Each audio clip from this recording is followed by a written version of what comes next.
All right, so have you ever seen pumpkin carving like this? The talented artists at the Frost Line here in Columbus are ice carvers first, but their skills translate well to Halloween as too.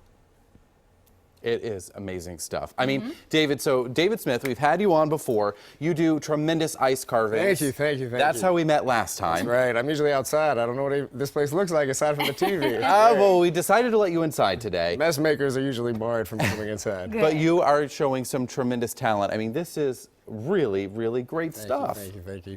It's that time of year, man. It's trick or treat. You have to be exciting. In fact, I say I could probably give away whole cakes by this time, and the neighborhood kids would be like, whatever, man, where are the pumpkins? They just want the pumpkins. That's right. You know, whole Snickers bars, it doesn't matter. They're like, man, what's up with the jack-o'-lanterns? Well, so what's the secret with something like this? Well, I mean, you'd have to ask this guy. Obviously, he carved himself. He's got his razor in hand. The big cheese over here. No, man, really, there's not a lot to it. And I noticed earlier you're a little bit worried about safety, so a lot of these tools I use actually, you know, believe it or not, you know, they're not incredibly, I know, he might hold them up. So you've got a bunch of tools back here. He's fighting the urge to get squeamish, but it's all basically you're sorts saying of, that we will not easily be hurt. That's what I'm trying to tell you. That's right. And, you know, we'll be sure to warn you, should, like, for example, the fathers may want to use the sheetrock saw instead of the children. But all these things kind of come together. We repurpose about anything you can imagine.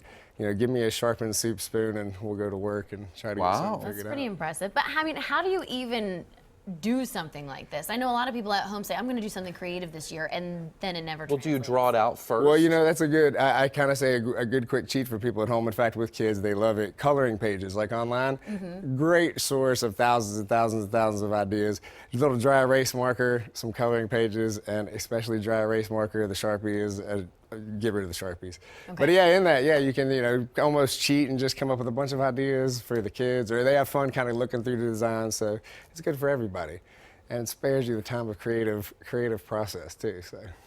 I feel like I would mess mine out almost instantly. Little practice. I would just poke a hole in it and then be like, well, it's over now. How long did it take you to make this thing? This is about a 5-hour job, give or take. He's not, I don't know, you know, you always complain, an artist, I guess, oh, it's not my best work. But, you know, we kind of rush with the larger ones.